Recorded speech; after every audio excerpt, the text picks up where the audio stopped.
ఐదవ శ్లోకం. నితాంతకాంతదంతకాంతిమంతకాంతకాత్మజం అచింత్యరూపమంతహీనమంతరాయ కృంతనం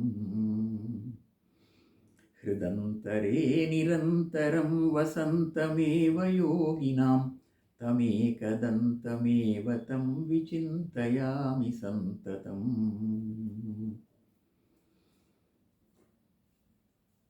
ఏనుగులకు దంతమే ప్రధానం. ఆ గజస్వరూపాన్ని మనం చూస్తున్నప్పుడు మహామనోహరంగా దంతాలు కనిపిస్తాయి. నితాంత కాంతం, కాంతం అంటే మనోహరం. ఆ మనోహరత్వం ఎంత మనోహరత్వం అంటే అంతము లేని నితాంతం, నిరంతరం అలా కనిపిస్తూనే ఉంటుంది ఆకర్షణ. అట్లాంటి దంతకాంతి కలిగిన వాడు ఆ స్వామి. ఆ దంతముల యొక్క మెరుగు అలా ఉంటుంది. అంతకాంతకాత్మజం. ఈ స్వామి శివుడి కుమారుడు. శివుడు ఎటువంటి వాడు అంటే అంతకాంతకుడట. అంటే అంతకుడని యముడు. అంతకుడు అంటే యముడు. యముణ్ణి సంహరించిన వాడు శివుడు. ఆ శివుడి కుమారుడు ఈయన. కనుక ఈయనకు యముని గురించి లోక వ్యవహారంలో ఉండే ఇతరమైన మృత్యువు గురించి భయం లేదు. ఈయన అమృత స్వరూపం, అచింత్య రూపం. అందుకని ఈ స్వామి ఎటువంటి రూపం కలిగిన వాడు? మనకేదో గజముఖంగా కనిపిస్తున్నాడు కనుక ఏదో సాకారంగా ఉన్నాడని అంతటి వాడేనా అంటే కాదు, అనంతమైన వాడు, అచింత్య రూపం. ఆ రూపం ఇంతటిదని చెప్పడానికి వీల్లేనంత విస్తృతమైన రూపం.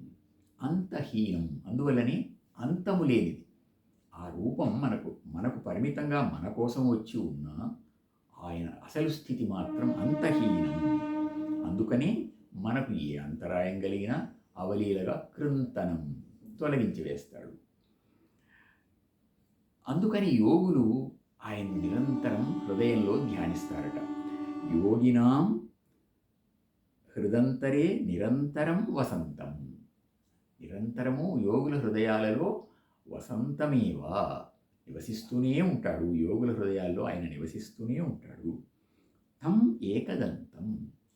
అందువల్ల అటువంటి ఏకదంతుడు ఆయన. ఇంకా విశేషం ఏమిటంటే ఏకదంతుడని ఒక మాట. ఒక దంతాన్ని ఆయన సేవ కోసం, ప్రజాసేవ కోసం, ప్రజల కోసం తీసి ఉపయోగించిన మహానుభావుడు. అవన్నీ పురాణ గాథల్లో మనకు ఉన్నాయి. అందువల్ల సంతతం విచింతయామి. నిరంతరము ఆ స్వామిని నేను స్మరిస్తూ ఉంటాను, స్మరణ చేస్తూ ఉంటాను. నితాంతకాంతదంతకాంతిమంతకాంతకాత్మజం అచింత్యరూపమంతహీనమంతరాయ కృంతనం హృదంతరే నిరంతరం వసంతమేవ యోగినాం తమేకదంతమేవ తం విచింతయామి సంతతం.